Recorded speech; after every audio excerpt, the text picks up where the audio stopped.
All righty, we are just getting started. Welcome to everyone who's joining for tonight's Armchair Chat. As you jump in, we're going to give folks maybe 2 or 3 minutes to join, but as you do jump in, please make sure to introduce yourself in the chat, bottom right-hand side of your screen if you're on a computer. Make sure you change your settings to all panelists and attendees.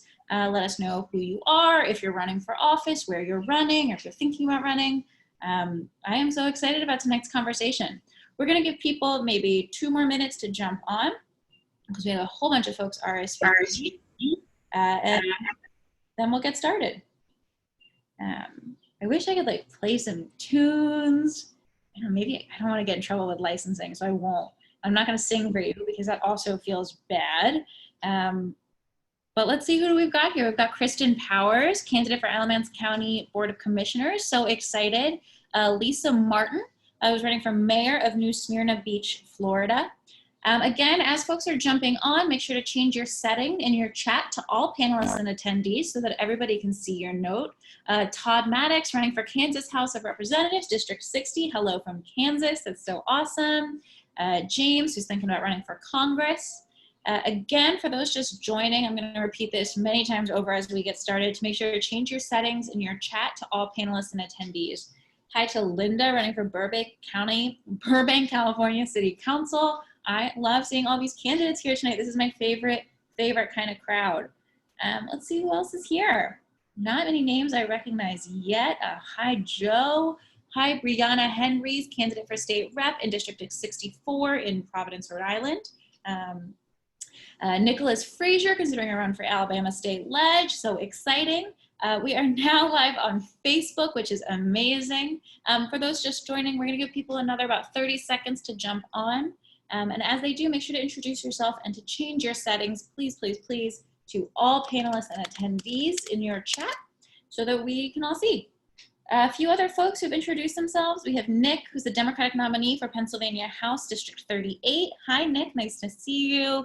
Caleb Logan, thinking about running for local office in LA, working with Godfrey Plata. I love Godfrey, what a good dude. Vanessa, who's here with Luisa Santos, who's a run for something candidate for school board in Miami-Dade. Thomas, who's running for Board of Education in Covington County. Leslie Beamer, who's a great supporter from Team P and will run for something.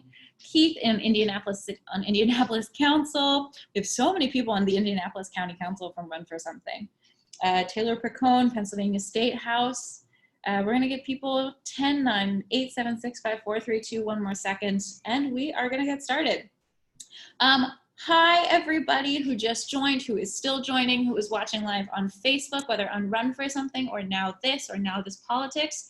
I am so excited to be here this evening with you for tonight's second Armchair Chat series, a program Run for Something is doing all summer long with experts on campaign tactics, trying to make sure that everyone has access to the information they need to run a really good, strong campaign. Before we get started, I want to just do a couple little housekeeping notes. First, I want to thank the partners who helped make sure that the series is free. That includes Act Blue, AFSCME, Authentic Campaigns, Fireside, Claire and Stephen Crouppen, Onward Together, Yelp, Precision Strategies, and our friends at Planned Parenthood. We're able to do this all summer long, all the way through September, because of your generosity. So thank you, thank you, thank you. Second, as I've said many times over, and I'm going to keep saying it, make sure to introduce yourself in the chat. Change your settings to all panelists and attendees so everybody can see. But we're really excited to have a good conversation tonight about fundraising. Third, final housekeeping note is if you have questions for Anthony, who is an expert on fundraising, please do drop those in the Q&A function. So if you look at the bottom of the Zoom screen, there's a little 2 chat windows or chat boxes that look like Q&A. Drop your questions in there. That way I'll make sure to get to them once he's done speaking his little introductory remarks. If you're on Facebook, you can drop your questions in the comments and someone from our team will get them from there as well. But again, please make sure to use the Q&A function so we don't miss anything. With that, I am so excited to introduce Anthony Mercurio. Anthony is an old friend. We worked together in 2016 and was one of the original people who helped get Run for Something off the ground as a volunteer in the very, very early days. But you may know him more recently as the National Investment Director of Peat for America. He is one of the best fundraisers I know, and I am so excited to have him here tonight to talk about fundraising, especially in these uncertain times. So with that, I want to pass it off to Anthony. Thank you so much, Amanda. It is really exciting to be here. I love seeing all of these candidates, all these folks, and shout out to Team Pete for joining tonight. Excited to see everybody here. I just want to level set, share a little bit about fundraising to start, and then dig into your questions. I think this is an exciting opportunity. I love talking about fundraising. I love talking about raising money. I may be one of the few people that is, but I'm excited, and I hope I convert some people tonight. But before I jump in, I just do want to acknowledge the amazing work of Run for Something, because it is fantastic. It is incredible.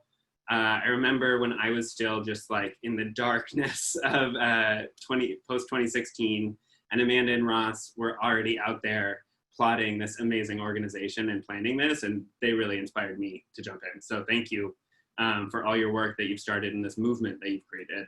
It's incredible. And so today I'm excited to be here to talk about fundraising. I think, you know, a lot of people are nervous to ask for money, nervous to talk about money in politics. It's a sticky subject. As Democratic fundraisers, we're often, you know, ideologically, we're really working to fundraise ourselves out of a job. We love really robust campaign finance reform at every level. But until we get there, we got to elect the people to make those changes. And so that's kind of how I approach every day in fundraising.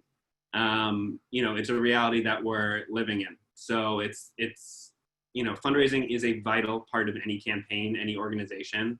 It takes resources, it takes money to hire amazing staff, to build amazing teams, to get your message out to as many voters as possible.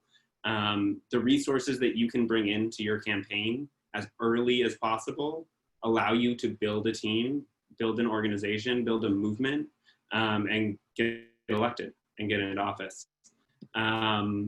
And so that's kind of where we have to start. Republicans definitely know this. On a national scale, you know, Trump was fundraising for his reelection a few minutes after his inauguration. And at every level, they're gonna always have a lot of money. And so Democrats, I think, surprisingly don't get a lot of attention for this because Republicans put up such crazy numbers. Democrats have done an incredible job of fundraising over this cycle. They've raised hundreds of millions of dollars for candidates at every levels, and I think there's been some really exciting movement. And especially right now, when we're in a virtual world, Democrats and progressives across the country are doing amazing things raising money. We know we have the message, we have the grassroots energy, and we have the ability to get those fundraising numbers up and really bring in resources to our campaigns. You know, Republicans don't talk about it this way, and I like to talk about fundraising in a kind of a different way, and I think I want people, it'll make it easier when we talk about money in politics to talk about it as organizing. I think about fundraising as organizing dollars. You spend every day out there in your campaigns trying to organize voters to try to get to the ballot box at one time. When you're hosting a fundraising event, you are telling a group of people, organizing them to do one specific thing at one specific time. That is contribute $50 to attend a Zoom fundraiser. That is the same kind of strategy and same kind of approach as you're doing, and it's a really needed part of every campaign. So as you kind of approach your fundraising, think of yourself as an organizer of dollars. You know, fundraising isn't some smoke-filled back room. It isn't some, you know, dark secret. It's organizing dollars. You know, there used to be really great cocktail parties sometimes with good appetizers, and, you know, there'll still be those in the future, but there's also fundraising at every single level for every campaign that you have to do in order to be successful. So, you know, that's kind of the base level of how I see fundraising, and I think how you can approach it as a candidate and as a campaign team. You know, it'd be impossible to not acknowledge the kind of situation we're in the fundraising environment. Not only are we facing a global pandemic, so we can't even be in groups together, there's also a lot of people out there experiencing really intense economic hardship, and there's competing organizations and amazing work that's happening that is taking a lot of resources and energy away from campaigns, away from politics. So it's a tough time. I think there's a few ways to address this. It's a tough time. It's also coming at the most important election of our lifetimes, maybe of any lifetime. I don't know. November is going to be a big one. There's incredible opportunities out there. So before we kind of jump into questions, I think just as my big recommendation for campaigns and campaign staff and candidates is first, we have 4 months until November. Some of your elections are probably a little later or in a different year. That's great. Kind of my first advice is just take stock of where you are. How many donors do you have? What's your base like? How many, look at your social media supporters, look at all of that. Take stock of everything that you have. Take a look at, what your campaign is right now, and then map out where you have to get to by when. So how much money do you have to raise by a certain point, and backfill that. Build out that plan that you can right now. There's a lot of concern about, I don't know if I can do this. I don't know if I can do this. Just build out a plan and work to execute it. There's a lot of challenges right now, but there's also a lot of opportunities. We also, while you're taking stock of where your campaign, what the status is, take stock of where your voters are and where your targets are. So is your state particularly hit hard by coronavirus? Is there a lot of unemployment in your area? Like, is there a lot of economic hardship? Is there a lot of public health concerns? You got to acknowledge that. You have to look at that. Or is it a place where a lot of your friends and supporters and network are really loving this Zoom world, right? Maybe that's what's happening. Take stock of and meet people where they are, just as you would with any voter. The big thing that I would advise is once you take stock of that and build your plan, you can then just execute from today until election day, and then get ready and build that base until, and bring in dollars every day according to that plan. I'll give you an example from Team Pete, just because I think that was where we started. We started at the beginning of the campaign. I took stock of where we were. I started pretty early on with Pete. Not a lot of people knew who he was, but one thing I knew, one strength that he had as a candidate, was I knew that when people heard from him, they would fall in love. They would get really excited about him because he's very, he's a very engaging person and says a lot of amazing things, and was a refreshing voice. But nobody was ready to listen to him. We had a lot of really big deal candidates running that were taking up a lot of oxygen. And it was really hard for a mayor of South Bend, Indiana, who was 37 at the time, to get some media attention, get some oxygen so he could get out there. So what I did was I took stock. I knew we had some really excited people who had glommed on early on because maybe they saw him on Morning Joe or something like that. And we had some great fans on Twitter. So I was like, great. So our campaign team built out a grassroots supporter base and asked our email list to get us more donors. We built out a grassroots fundraising team. We knew we had to, one of the goals that I had ahead of me was the Democratic debate. And we had to get Pete on stage, and we had to reach 65,000 donors. And we knew if he got on stage, we'd have a better chance of getting more oxygen because he would be there. But at the beginning, we had no idea if he would make it. So we built our initial strategy around getting as many donors as possible. And we asked our email list to ask their friends to donate $1, $5, $10. I would love $2,800 checks for sure. But at the beginning, it was really hard to convince people to get there. And so we built out that infrastructure. And then a couple months later, we had a CNN town hall, which was credited for a big moment for Pete on the campaign. A lot of people remember that. We had a whole infrastructure. We had a tiny list. I think it was like 25,000 people at that point. But we had really active people, and we had people ready to engage right away. And we had an ask built in for them. Once they signed up on our email list, we asked them to join the grassroots fundraising team, and that's how we built the movement going on. So that's just an example of taking stock of where you are and then building it out bigger. But I'll leave it at that because I want to get into questions. I know there are a lot. I probably talked for too long, but I just really like fundraising. So. Oh my God, Anthony, that was such a perfect introduction. We have so many good questions already. I'm going to make sure to try and get to as many of them as I can.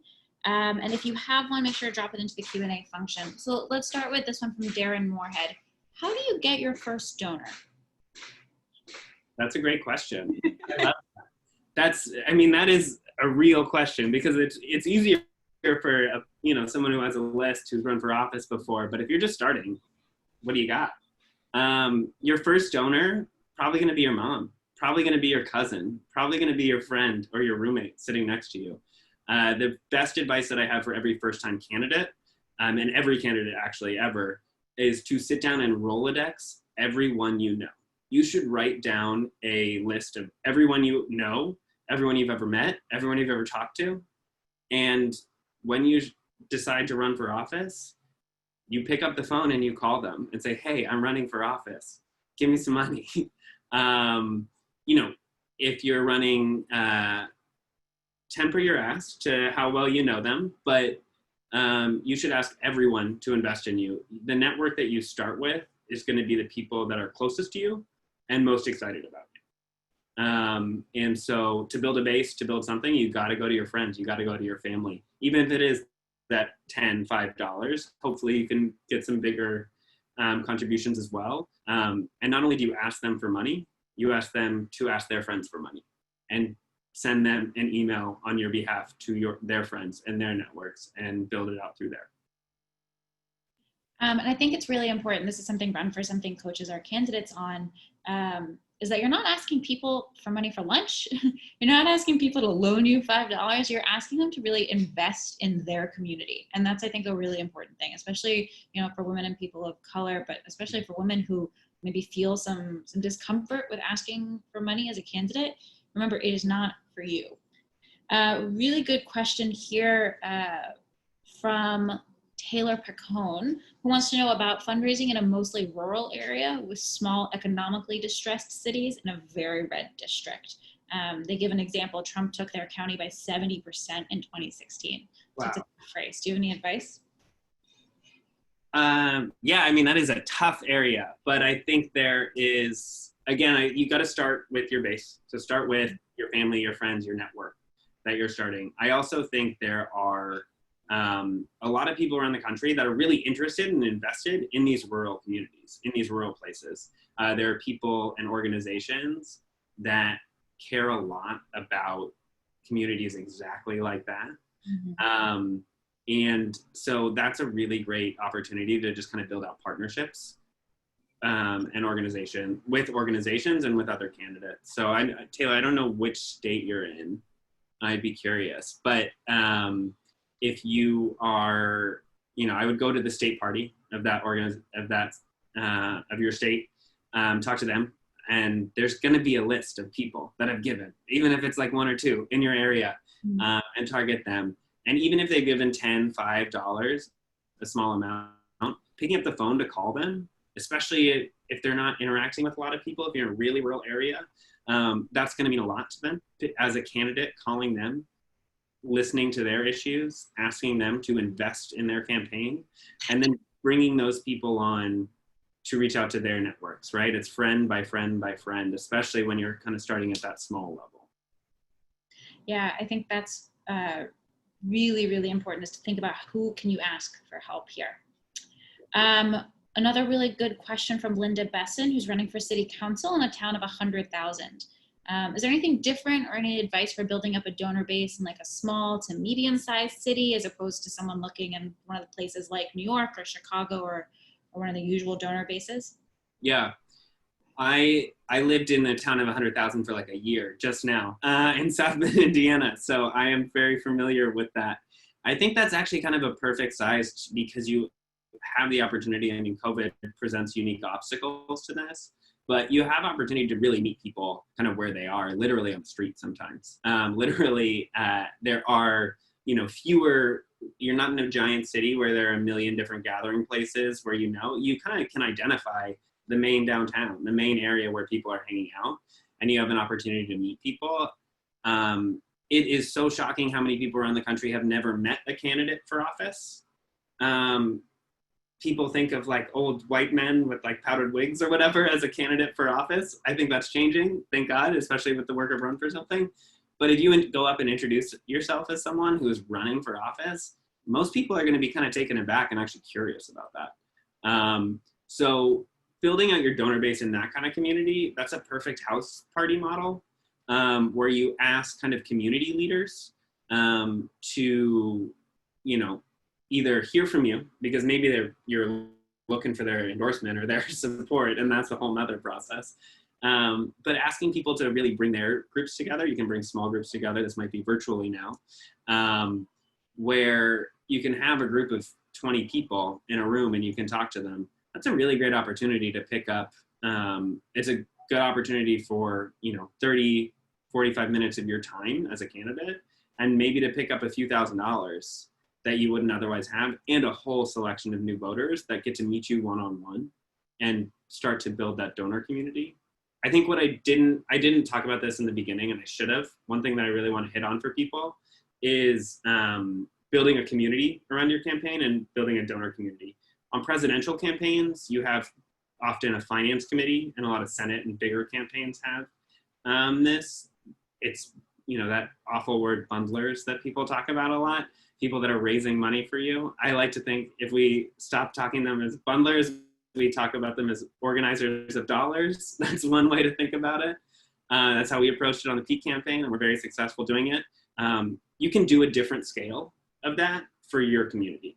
You can build out your, for Taylor and Friends of Taylor.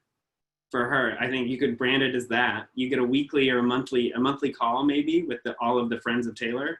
You give them an update on your campaign, and you ask them to do a specific thing every month or every 2 weeks. You ask them to bring in 5 new donors, or raise $1,000 for this upcoming event, or $10,000, or whatever the milestones are. But building that community really can carry you into the, it translates very clearly from your immediate network. You bring in new people as you go, and then it's great for your long-term political career as well. Like, if you're running for office for the first time or maybe the second time now, and you get into office, probably going to run again at some point. Maybe you're in and out, but I think, you're going to have to fundraise in the future as well. So if you can kind of build up that community around you, friends of whatever, or however you want to call it. We called it the Investors Circle because we saw what people were doing for Pete as an investment in him and his vision for the country.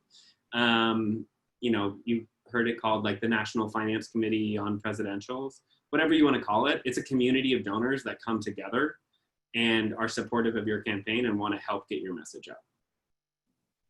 Yeah, I think that's so important.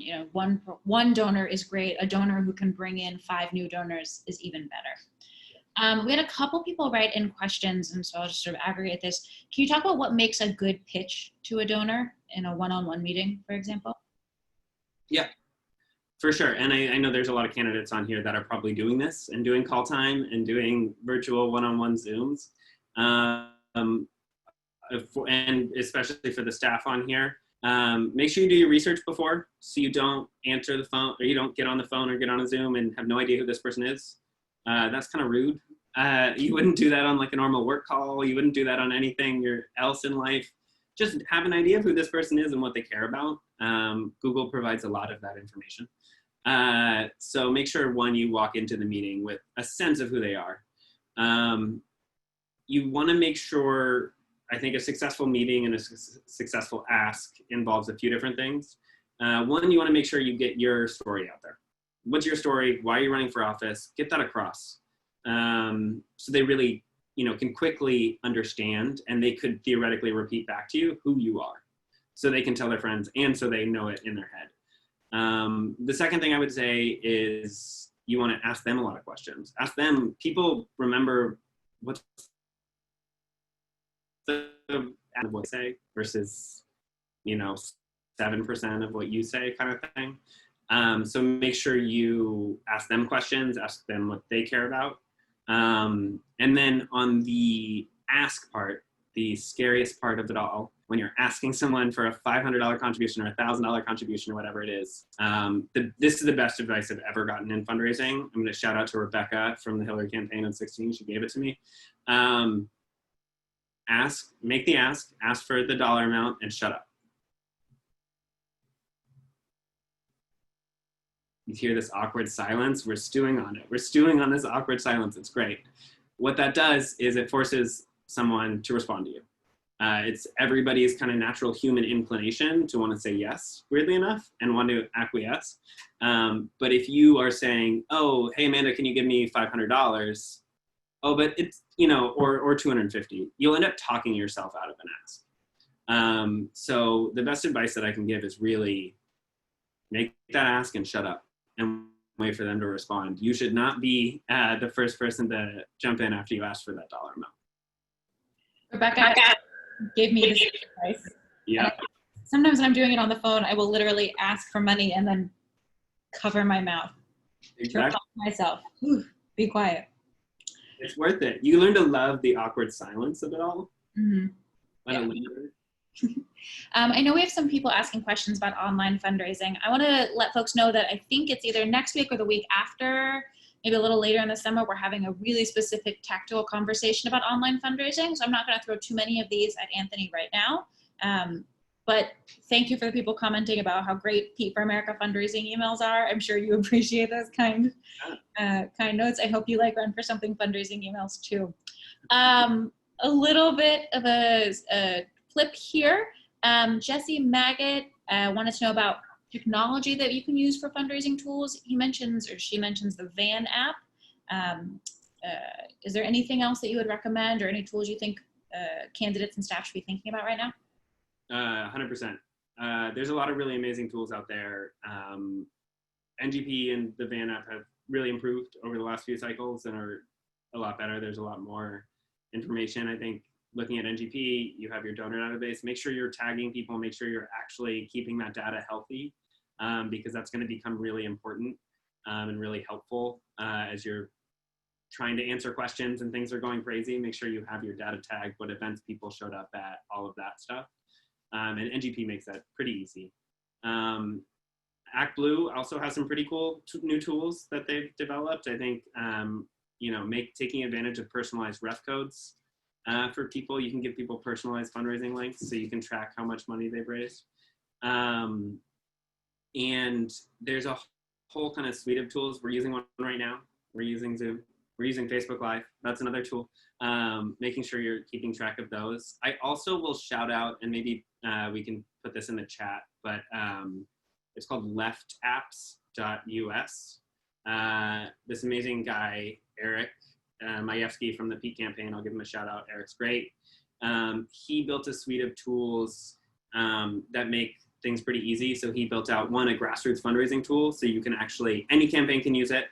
It uses ActBlue, and you can give people personalized links and they can see how much money they've raised for you. He also built out like a link shortener so you can make very clear, easy, kind of tiny URLs-esque, and a few other things that he's building and constantly improving. We had a lot of these tools and we built them on the Peak campaign. And his goal was to make them more accessible to everybody. So I'm glad that we put that in there, but check it out. I think that's a really cool suite of tools. And I know Eric would be excited to see any candidates or anybody that wants to use it. Yeah, it's awesome. Kristen Powers, who's running in North Carolina, wanted to know specifically fun and creative Zoom fundraisers you've seen, or any advice for people hosting events like this, virtual events? Yeah, for sure. Let's talk about virtual events a little bit, right? I'm assuming there's a lot of questions about this. I think we're all living on the virtual events life. We're also getting sick of the virtual events life. It's a lot. I think on the Peak campaign, we actually started doing virtual events really early on. We had an idea, my team had an idea. We wanted to somehow do high dollar fundraising in places like Montana and Alaska and other places that we knew we were never going to be able to get Peak to. And so how would we do that? We'll try a Zoom call. So we spent a long time kind of beta testing and figuring out what the best way it is to make it kind of a more welcoming format. And so we spent a lot of time doing it. We did huge grassroots fundraisers. We did intimate events with Pete. We did intimate conversations with our policy team. So we had a lot of fun playing with it. I think there's the rest of kind of the campaign world has definitely caught up and zoomed past us. That was a bad joke, but soared past us where we were on the peak campaign. But there's a lot of cool things that you can do.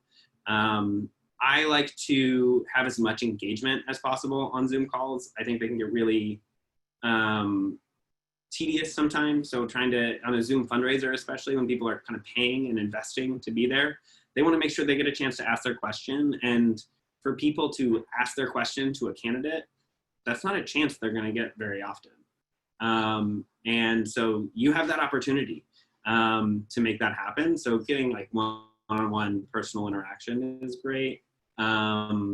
Let's see, having music, having kind of integrating video into it can be really helpful. And Zoom makes it pretty easy to do that. You can share your screen and play video, make music happen. We did a really cool fundraiser. I was just helping out another organization where we had a few different senatorial candidates, and we played around with breakout rooms on Zoom. So we put 5 people or 10, I think it was like 15 people in 3 different breakout rooms. And it was basically like speed dating with a senator. So you got to, we moved the senatorial candidates around to the different breakout rooms. So each little group got, 15, 20 minutes with each senator, with each candidate, which was really cool. And I think Zoom makes that easy to do. And it's a different way of spending the same hour that you would otherwise, but you get kind of the same time-wise, but you get a different level of interaction. And then, just having an interesting conversation, like having cool people on that, like unexpected people talk to each other. I'm sure you all have better ideas than I've ever had or people that I've ever had. So I'd be curious what other people's ideas are, but throw everything at the wall. We're in a crazy time right now.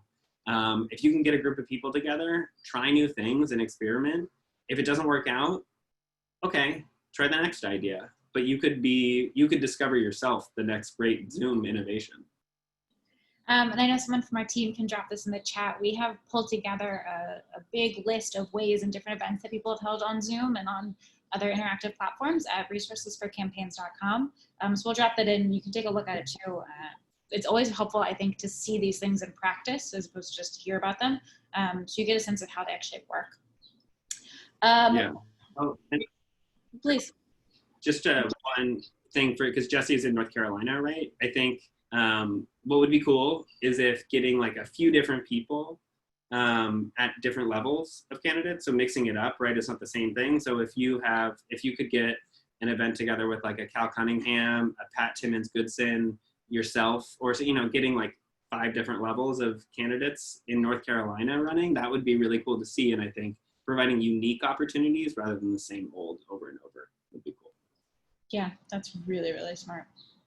Jerica would like to know about any ideas on how to gamify donations on a more micro level than a presidential campaign does, or how to incentivize donations as well. Yeah. So definitely check out Left Apps. I think there's ways to gamify using that grassroots fundraising tool.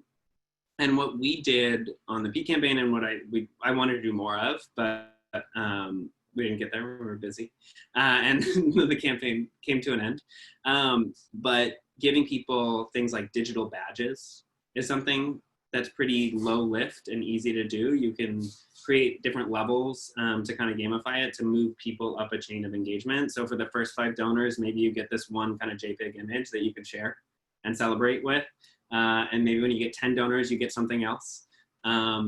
And the other thing that I would recommend, especially what we did on the campaign, is providing kind of incentives for that. So maybe after you get 10 donors, you get invited to the monthly donor call with the candidate or something like that. Or, I think maybe this might not be for all local candidates, but things like stickers or tricks that are, they can be really motivating.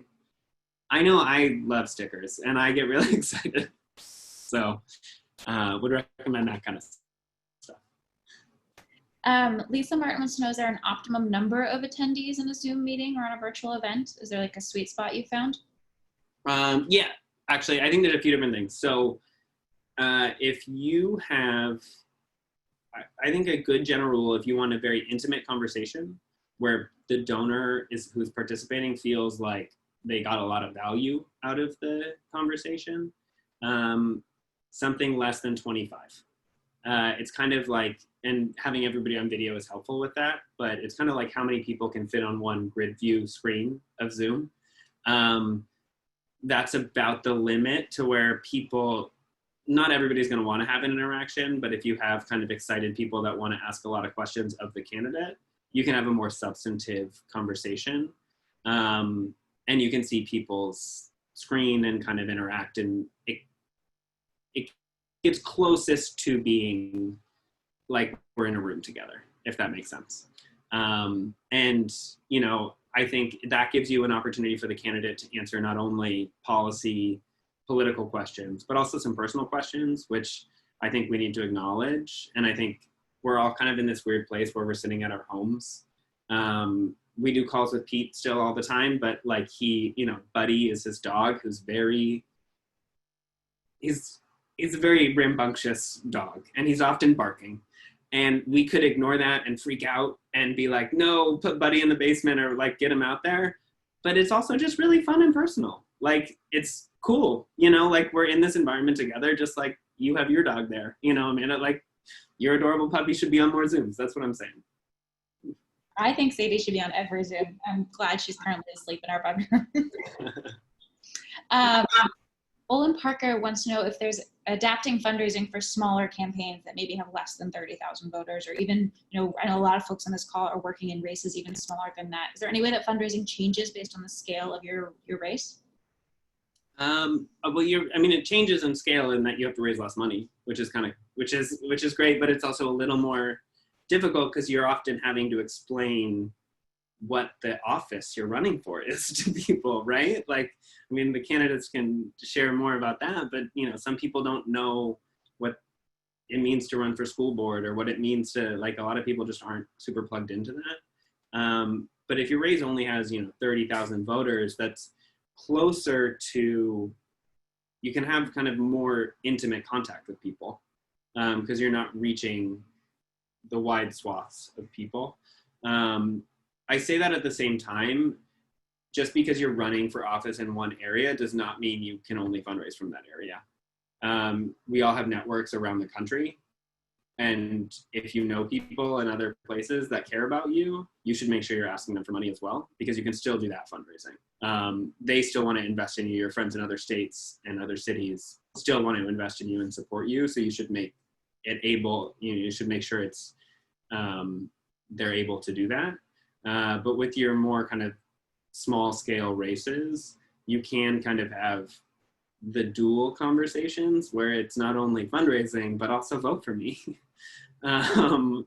you know, invest in me. And I think that's, you know, that's part of moving donors up the ladder of engagement and people up the ladder of engagement in your campaign. I think Amanda knows more about that than me, but, you know, starting with signing up for your email list, moving them to a donor, moving them to a recurring donor, moving them to all the stages that they have. We have a bunch of folks here who have questions about building budgets. And I know we're going to get into sort of broader campaign budgets later in the summer with some incredible experts on broader campaign management. But I want to talk specifically about building a budget for a fundraising program. How do you think about what to spend money on in order to raise money? Absolutely. So hiring great people is the first thing. Like, you just have to make sure you have good people and a good team that you get along with and work. That's the biggest budget item that you'll have. And so I would advise not skimping on that. And I would advise hiring your fundraisers early, both digital and major donor, whatever you want to separate that. I think, you know, on the P campaign, we tried to have as little separation between those two things because it's kind of the same. When people say like online fundraising versus not, it's like, well, when's the last time? Like, yeah, we do get some checks still, but it's very limited.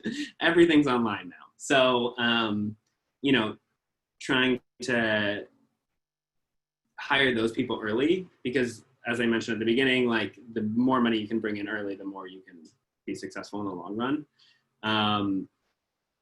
You know, identifying what tools you're going to use. Every race is totally different, but investing in a premium Zoom account may make sense for your campaign. right? And it's actually gonna be cheaper than a bunch of event spaces that you're doing, but that might be helpful. But you also, maybe you don't need the premium Zoom account because you can, do with the like one level down or something like that. Think about kind of how you're going to be using the tools. And then also, depending on your race, you want to be prepared and build out a foundation of what you're doing. So making sure you're investing in tools like EduP and ActBlue and all of that, and kind of you have a base at the beginning of what that's going to look like, and then scaling up from there. As a rule, on any campaign that I've ever worked on, and my team that I mandated it, if we're spending, you cannot spend more than 10% of a raise amount on an event. It's not like that hard anymore because they're all Zoom events in this reality, but getting it as close to like 5% cost. So we love flowers and we love fancy appetizers, but you don't need them. You can make it a cool event and have some kind of homemade food or whatnot. So being smart budgetarily about what you're spending money on events and other things like that. Just don't be frivolous about that kind of stuff. As a fundraiser, you will make friends with your friends in operations and the campaign manager if you're being very precious with the dollars you're raising. So just make sure you're doing that. And there's a lot of different, as far as like building out a budget model, I will defer to like the experts as far as a whole campaign. But as far as like, a fundraising team and kind of what your operation internally is having as limited cost as possible and maximizing each dollar that you're bringing in. And I know the counterpart to having a budget is being able to project how much you're going to raise, Yes. Which is very, very hard. Do you have any advice for people figuring that out? Yes. I live in, I use Google Sheets now. I used to live in Excel, but, and am pretty handy with the, sum formulas, and the multiply, and pivot tables. So mapping out, I'm going to give an example because I think that might be a little more helpful. So say you're going to have 4 fundraising events in a month, mapping out what the best case scenario looks like for those fundraising events, how many tickets you're selling at what level, and then mapping out what the worst case scenario looks like. It usually ends up being somewhere in the middle.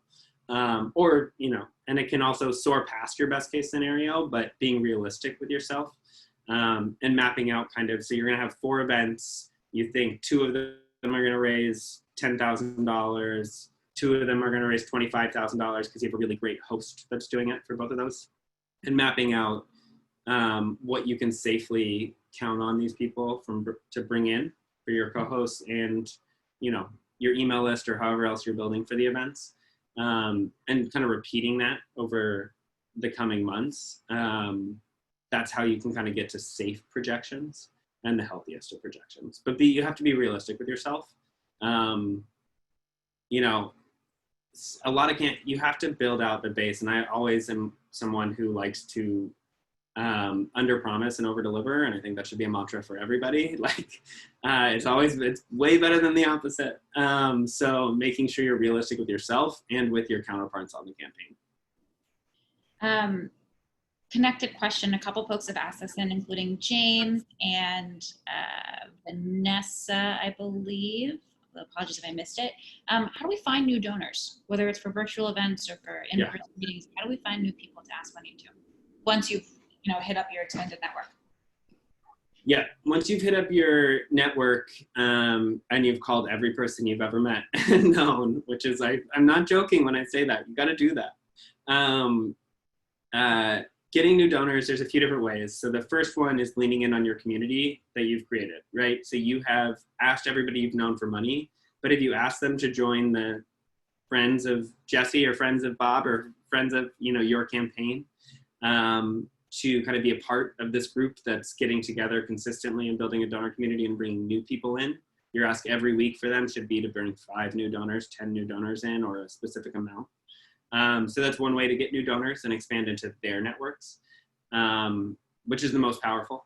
The second thing is, I would say, partnerships and joint events. So for candidates running for the school board, it'd be really awesome if you did a joint event with all of the amazing progressive people in your community running for school board, because you're not only reaching into their network, your own personal network, you're reaching into everyone's network. And yes, your dollar is split amongst a few different people, but you're bringing in net new people to your email list that you wouldn't have access to otherwise. So it does net out in the end.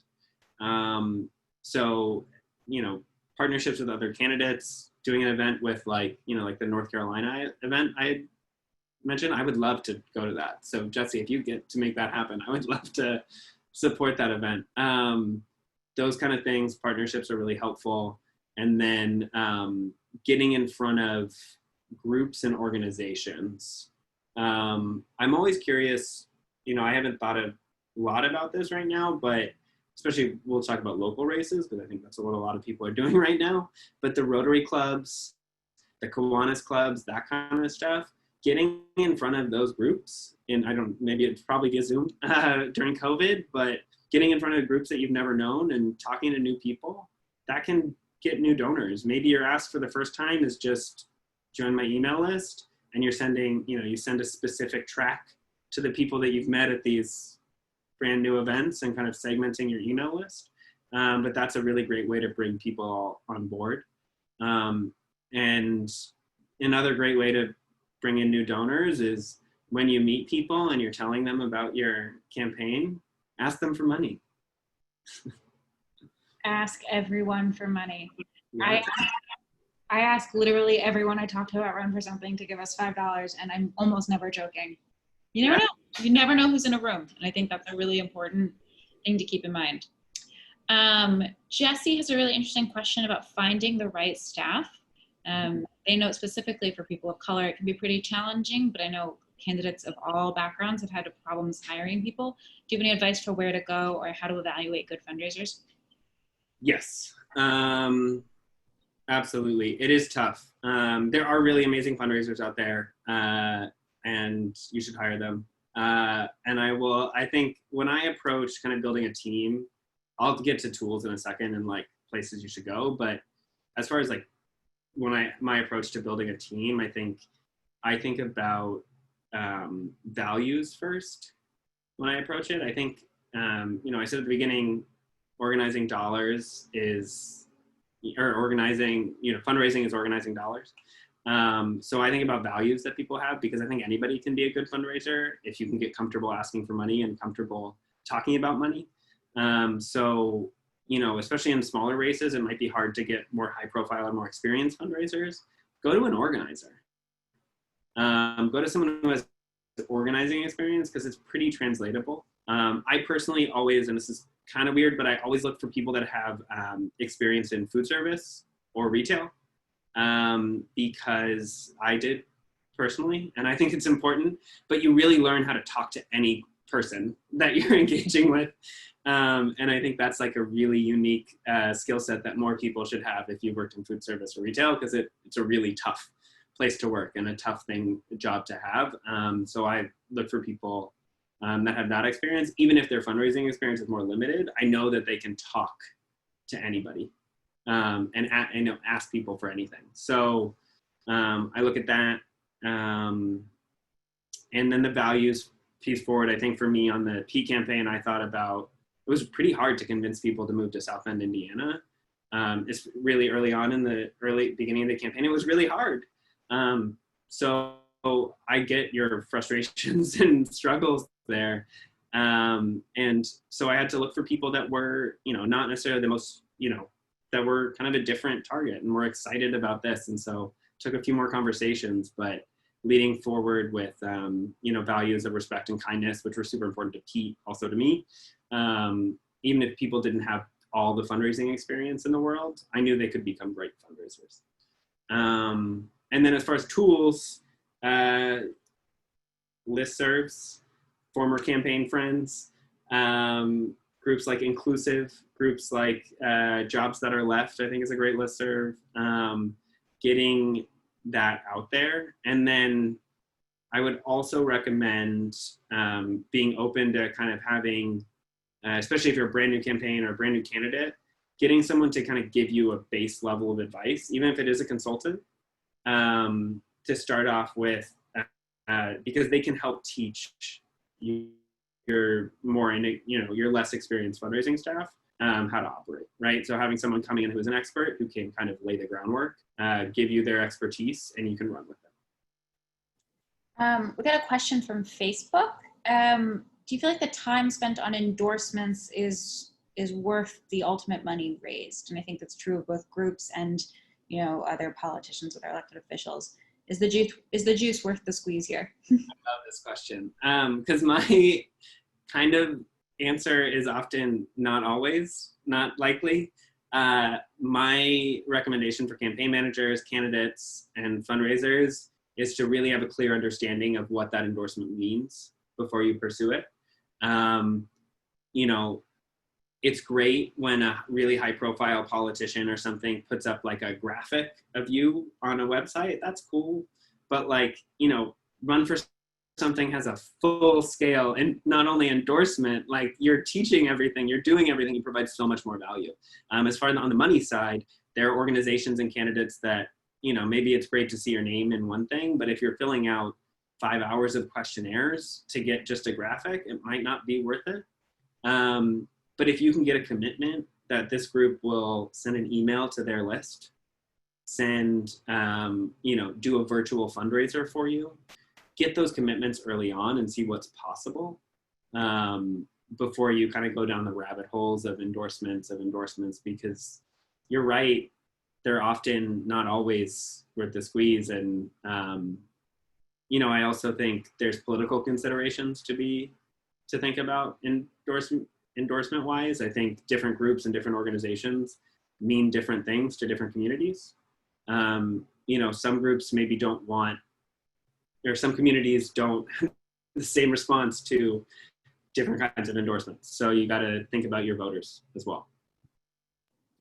Do you have thoughts, this is a question from Naomi Hadaway, about fundraising with younger donors, especially those who maybe right now are showing up at protests or are really doing a lot online, and to turn them into financial supporters? Yeah. Getting them in early and at a low level, I think is great. And starting them as part of a donor education process. I think really communicating to people that you're at a protest, great. Maybe step one is like being awoken to the issue existing, and that's good. I'm glad you step two is maybe you went out and protested. Okay, cool. Now step three, let's address the systemic issues that got us here. Part of that is getting involved in politics. And step four is maybe contributing $5 to a candidate that you care about. And I think, teaching people, and especially as candidates and campaign staff, if you are able to communicate to the people that invest in you and give you money, that it's not just, they don't just get an ActBlue receipt and that's the last time they hear from you. You got to talk to them. They invested, even if it's $5, they feel that $5 and they care about you as a candidate. They're invested. So you want to make sure you talk to them via email or and invite them to calls, whatever it is. Give that back to them, because that only leads to more contributions, and that only gets them higher up the ladder of engagement. Young people especially, I think they're donating at record numbers. I think I don't remember the exact statistic, but I saw something last week that, there's, hundreds of thousands of new first-time young donors to the space. Maybe a lot of that was Bernie, which is amazing to bring that into the campaign, but I think it's a lot bigger than Bernie. It's a lot bigger than that. It's an entire generation kind of jumping in and getting involved for the first time.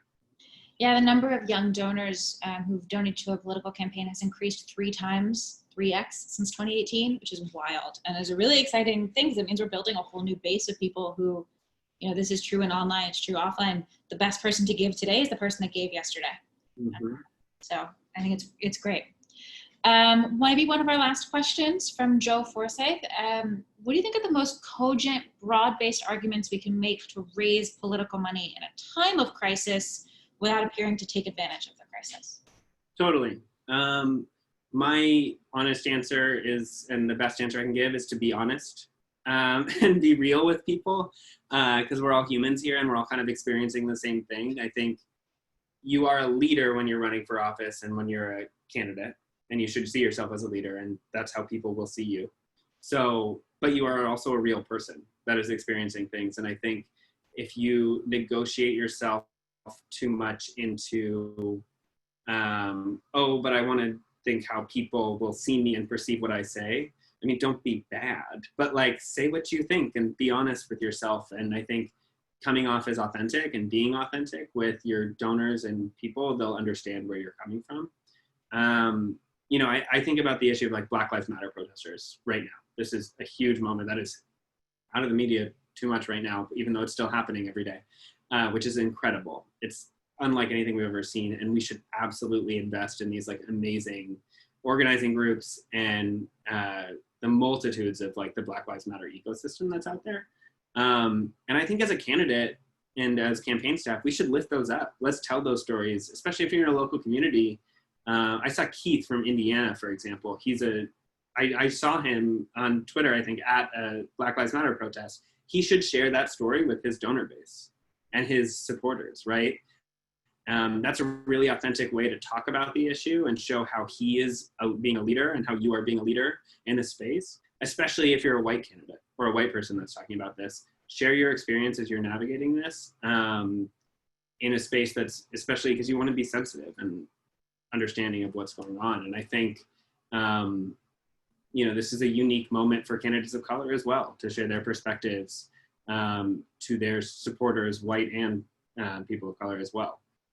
It's something we're all thinking and talking about and should be thinking and talking about. And it's kind of an incredible moment. So I wouldn't shy away from that. I would kind of lean in and be true to that.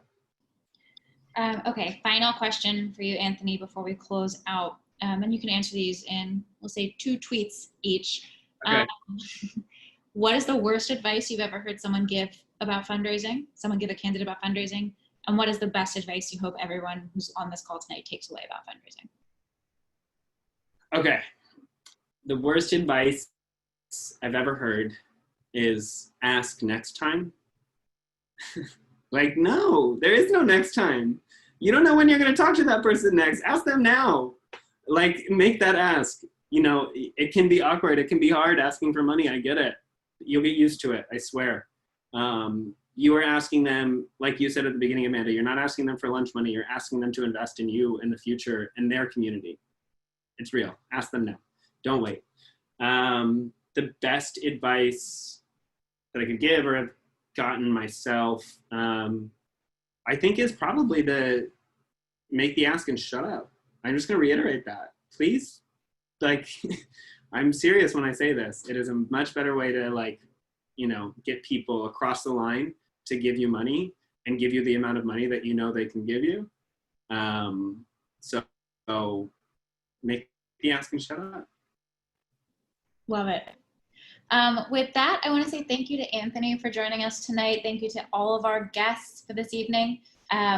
I would be remiss if I did not remind you that if you are inspired by Run for Something, if you love the work we're doing, runforsomething.net/build is where you go to contribute. Every dollar means the world to us, so whatever you can give, it helps us keep these events free. We're doing this all summer long, every Wednesday night. Next Wednesday, 6 p.m. Eastern Time, will be a conversation with Jessica Bird, who is the genius behind the Electoral Justice Project at the Movement for Black Lives, among many other things. She'll be talking about organizing and the power of movement. Following that, I believe the week after, is a conversation about Youth Vote and more schedules to come all summer long. So thank you, Anthony. Thank you to everyone who joined this evening. Thank you to our hosts, and have a good night, everybody. Thanks, Amanda. Thanks, everybody, for joining. It was great to talk. Bye.